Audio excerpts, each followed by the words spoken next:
Dalam dunia bisnis kita mengenal istilah triple bottom line. Tetapi sayangnya di Indonesia itu baru dikenal di perusahaan-perusahaan besar dan juga di perusahaan multinasional. Bagaimana dengan UMKM? Ternyata menurut informasi yang saya dapat adalah belum. Masyarakat UMKM belum mengenal istilah triple bottom line.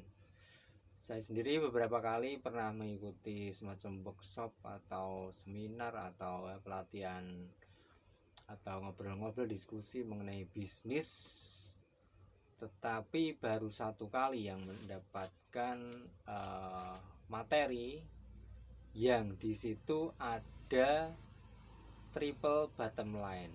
Itu pun disampaikannya dalam waktu yang sangat singkat. Kalau di prosentase itu persentasenya kecil banget. Pelatihan yang selama 3 hari, tetapi untuk triple bottom line itu hanya disampaikan beberapa menit saja, tidak sampai setengah jam. Yang banyak disampaikan di dalam seminar-seminar, di dalam diskusi, di dalam workshop bisnis, diajarkan secara online maupun offline. Kebanyakan saat ini yang saya tahu adalah ya bagaimana bisa jualan sebanyak mungkin itu. Tetapi triple bottom line belum sering disebut sehingga masyarakat UMKM belum mengenalnya. Sebenarnya apa itu triple bottom line? Triple bottom line adalah satu kerangka pemikiran dalam bisnis yang bisnis tidak sekedar hanya mencari profit semata, melainkan kita juga harus mengapresiasi, harus memedulikan kehidupan yang lebih luas.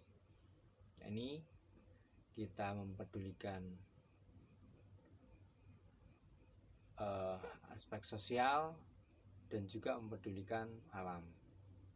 Tidak hanya mencari untungnya saja. Jadi ketika kita berbisnis, kita mempertimbangkan kira-kira bisnis saya ini menguntungkan sih menguntungkan, tetapi bagaimana dampaknya bagi kehidupan sosial. Misalnya kita punya bisnis hiburan atau bisnis pariwisata. Nah, bisnis pariwisata kita itu bagaimana dampaknya bagi sosial? Apakah nanti malah menjadi pendukung untuk bertumbuh kembangnya kegiatan-kegiatan yang kurang bermoral? Itu dari aspek sosialnya. Terus kemudian bagaimana dampak dari kegiatan bisnis kita itu terhadap kelestarian alam? Apakah kita banyak membuang limbah, banyak menciptakan polusi dari kegiatan kita itu? Nah, itu mesti diperhatikan dua hal itu ya. Tidak hanya sekedar kita mencari profit saja, tidak hanya sekedar mencari keuntungan saja. Kalau kita coba respon dari yang lebih jauh, yaitu misalnya dengan ada satu konsep kehidupan di dalam masyarakat Jawa, yaitu ada istilah eling lan waspada, yang itu biasa diidentikan dengan satu tokoh pewayangan, yakni Semar. Semar adalah seorang guru kehidupan, seorang sosok panutan. Eling lan waspada itu ada dua kata di situ yang menjadi satu kesatuan. Eling itu adalah kita ingat akan tujuan kita. Tujuan apa? Kalau kita tarik yang ke belakang banget, ya tujuan hidup kita ini. Kenapa kita diciptakan oleh Tuhan, kemudian diletakkan kita di muka bumi ini? Untuk apa sih? Nah, itulah tujuan hidup kita. Maka di dalam berbisnis pun kita juga harus mengawali, mendasari bisnis kita itu dengan ingat akan tujuan kita. apa motivasi bisnis kita, kenapa kita berbisnis, apakah sudah sinkron dengan tujuan hidup kita. Nah, itu mesti ditanyakan dulu. Kemudian yang kedua adalah waspodo. Waspodo itu waspada. Setelah ingat akan tujuannya, kita dalam berproses atau melangkah, menapak untuk mencapai tujuan itu, kita mesti penuh perhitungan, atau bisa disebut waspada. Tidak asal ngegas saja, tetapi juga ada ngegas ngerem, ada belok-beloknya. Kalau diibaratkan itu adalah kita sedang berkendara atau berjalan. Eling lan waspodo, dua hal itu mestinya kita jadikan dasar pemikiran ketika kita menjalani hidup, dan juga di dalamnya adalah menjalani lingkup yang lebih kecil adalah berbisnis. Nah, sekarang teman-teman yang sudah berbisnis, yang sedang berbisnis, yang menjadi pebisnis, yang menjadi pengusaha, apakah sudah mendasari bisnisnya itu dengan eling lan waspodo ini? Kemudian implementasinya adalah apakah sudah menerapkan triple bottom line dalam perusahaannya. Ketika teman-teman sudah memiliki perusahaan yang berbadan hukum, yang sudah terstruktur, terorganisasi dengan baik, apakah sudah menerapkan itu? Jangan-jangan teman-teman yang sudah sekian lama ini berbisnis, sudah memiliki badan usaha, sudah memiliki profit yang tinggi, asetnya sudah besar, billingnya sudah besar, tetapi belum menyentuh triple bottom line ini.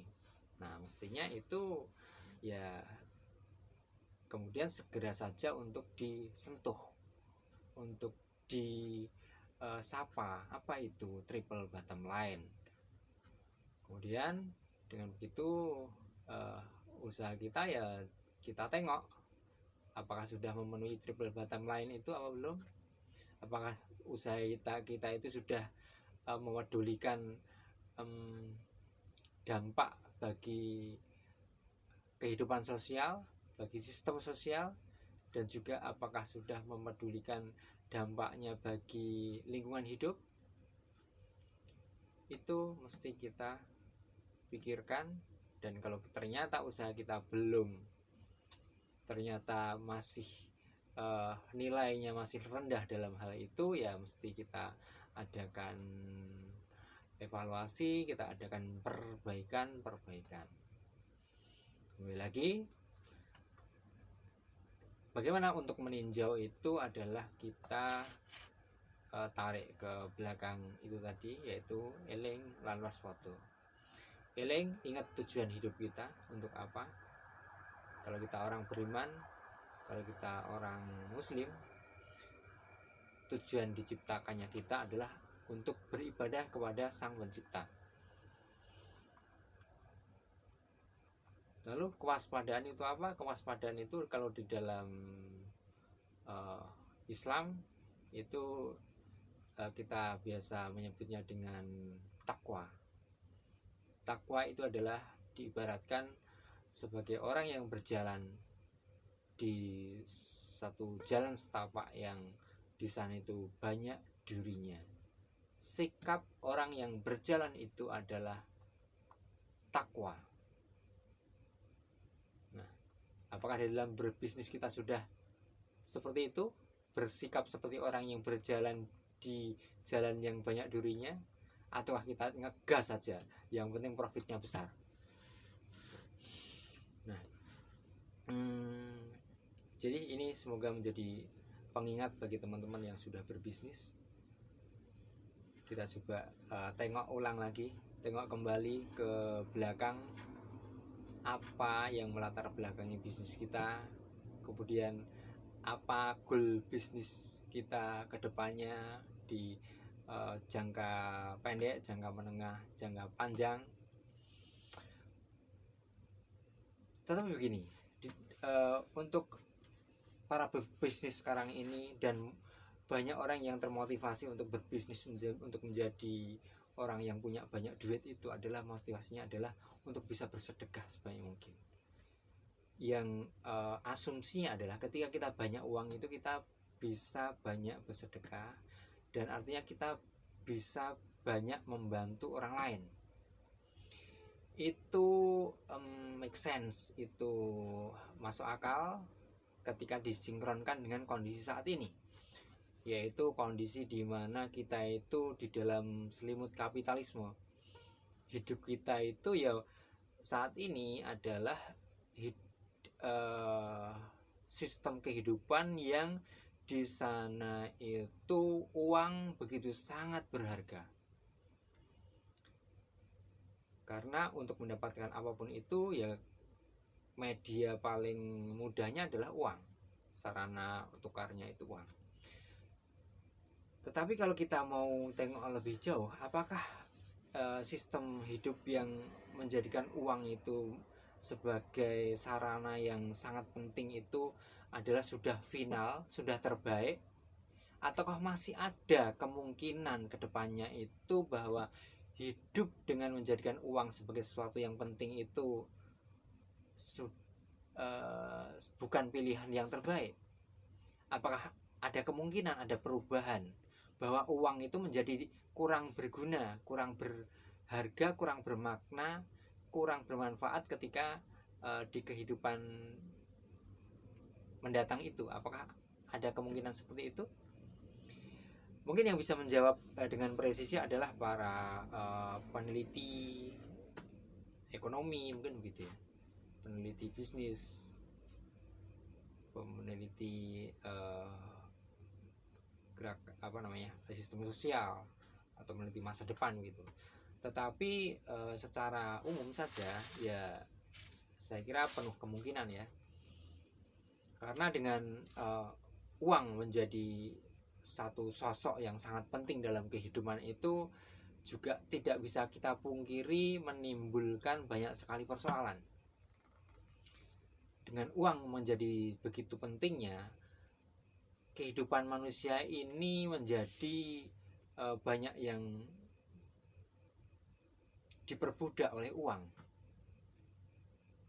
Umur orang ini dihabiskan untuk mendapatkan uang dan untuk menggunakan uang, sehingga tidak sedikit yang menjadikan kekaburan antara halal dan haram karena hipnosis dari uang itu, sehingga banyak orang-orang yang secara pendidikan formal itu memiliki gelar yang tinggi, kemudian memiliki gelar keagamaan juga, itu ya memperoleh uang itu, mencari uang itu dengan cara yang tidak halal, dengan mengambil hak yang bukan haknya, dengan korupsi, dengan melakukan manipulasi, dengan melakukan penipuan, dengan ya begitu semacamnya, demi uang itu. Dan itu menimbulkan kegoncangan sosial dan juga kerusakan ekologis yang luar biasa. Bahkan lagi dengan uang yang menjadi sosok yang sangat penting dalam kehidupan ini, walaupun uang itu tidak didapatkan secara tidak halal, bukan dari korupsi, bukan dari mencuri, tetapi dari berbisnis misalnya, dari gaji sebagai upah bekerja misalnya, itu juga masih menimbulkan banyak kerusakan bagi lingkungan, selain bagi sosial juga. Di sosial, budaya masyarakat menjadi, terutama yang menimpa generasi-generasi muda itu menjadi terjadi distorsi yang ke arah yang kurang baik. Banyak sekali seperti itu karena uang itu tadi. Zaman dulu ketika tidak selalu apapun itu harus menggunakan uang. Misalnya waktu saya kecil itu, mainan itu nggak perlu pakai uang, nggak perlu beli, tetapi anak-anak itu kreatif dengan menggunakan barang-barang yang ada di alam. Tetapi saat ini mainan, ya untuk mendapatkan mainan, anak-anak kita ya orang tuanya harus mengeluarkan uang. Anak tidak kreatif membuat sendiri mainan itu, tetapi sudah tinggal beli saja, tinggal memainkannya. Walaupun tidak selalu mainan seperti itu tidak edukatif, tidak selalu. Banyak mainan edukatif yang seperti itu. Tetapi kalau kita tengok lebih jauh lagi, sebenarnya juga itu satu gerakan yang menjauhkan, yang memberikan sekat antara manusia dengan alam. Padahal manusia itu adalah bagian dari alam. Tubuh kita ini tidak bisa lepas, tidak bisa hidup kecuali interaksi dengan alam sekitar, dengan tumbuhan, dengan binatang, dengan sinar matahari, dengan air, dengan udara dan sebagainya. Tetapi dengan mainan-mainan yang tinggal beli itu buatan pabrik, anak-anak menjadi kurang lekat dengan alam. Berbeda dengan zaman dulu ketika mainannya itu bahannya adalah daun, adalah bambu, adalah tanah liat, adalah bebatuan, dan benda-benda alam yang gratis yang tinggal ambil dari sekitar. Berbeda. Itu sosial. Dan juga bagaimana dampak ketika uang menjadi sesuatu yang sangat berharga dalam kehidupan ini, dampaknya bagi lingkungan. Ternyata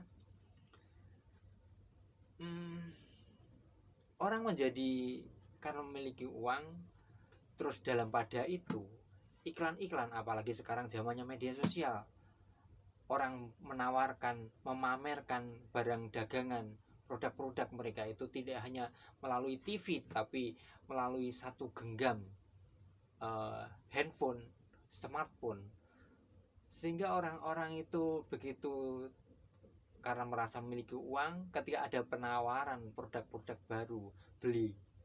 Masih punya produk itu, tetapi ada yang baru lagi, beli lagi. Akhirnya ya eksploitasi sumber daya alam untuk memproduksi barang-barang itu begitu sangat meningkatnya. Dan di dalam eksploitasi itu pasti menimbulkan emisi, menimbulkan polusi, menimbulkan pencemaran. Dan barang-barang yang sudah dimiliki kemudian sudah kedatangan barang baru lagi, sehingga yang selama ini yang sebenarnya masih bisa dipakai sudah tidak dipakai lagi, akhirnya menjadi sampah. Dan orang juga belum teredukasi bagaimana kita nyampah yang bijak, sehingga bumi ini kita keruk sumber daya alamnya, kemudian kita buangi sampah yang sebenarnya belum layak menjadi sampah. Itulah kerusakan lingkungan yang diakibatkan oleh ketika uang itu menjadi sesuatu yang sangat berharga. Nah, ketika kita sebagai pebisnis, kita itu, barang dagangan kita itu sebenarnya bukan barang yang merupakan kebutuhan hidup yang sangat penting, tetapi hanya tersier, hanya sekunder. Tetapi kita dalam beriklan, dalam menjual, dalam menawarkan itu begitu ngegasnya, begitu propagandis, sehingga jualan kita sangat laku dan kita mendapatkan profit yang besar. Nah, itu ternyata kita sudah sudah berkontribusi yang besar untuk merusak lingkungan secara tidak langsung. Karena dengan produk-produk kita itu yang dibeli oleh masyarakat yang belum melek ekologi, akhirnya menjadi pencemaran bagi lingkungan. Bukan hanya produknya, tetapi juga kemasan produknya, tetapi juga transportasi membawa produk itu menimbulkan pencemaran semuanya. Ini yang mesti kita pikirkan. Maka itu tidak hanya profit yang kita genjot, yang kita pikirkan dalam kita berbisnis, tapi juga ada dua hal itu, dampak sosial dan dampak lingkungan. Itu yang mesti kita jadikan pertimbangan. Itulah yang disebut dengan triple bottom point. Tidak hanya one bottom point, tetapi triple. Ada 3 hal. Profit iya, karena namanya berbisnis itu nyari uang, nyari profit, nyari keuntungan, nyari margin untuk memenuhi kebutuhan kita. Tetapi juga kita harus lihat nih dampaknya bagi sesama kita, bagi sistem sosial, berdampak baik apa berdampak buruk. Nah, itu yang kita pertimbangkan. Dan juga dampaknya bagi lingkungan hidup itu bagaimana, apakah terlalu mencemari, apakah kalau kita nggak mencemari sama sekali itu nggak bisa memang, tapi seminimal mungkin kita bisa mencemari. Kita coba melakukan langkah-langkah, menempuh metode-metode agar pencemaran itu bisa diminimalkan di dalam bisnis kita. Itu yang mesti kita lakukan teman-teman ya. Triple bottom point, coba diulik lagi di berbagai sumber, di Google, di ChatGPT dan lain sebagainya. Kemudian kita coba jadikan refleksi bagi bisnis kita. Semoga dengan begitu ya bisnis kita akan benar-benar diberkahi oleh Tuhan yang Maha Kuasa, yang merupakan adalah pemilik rezeki, pembagi rezeki, dan pemilik kita. Kita ini adalah milik Tuhan yang Maha Kuasa, Sang Pencipta. Demikian teman-teman, semoga ada manfaatnya. Terima kasih. Respon di kolom komentar, silakan. Semoga bermanfaat.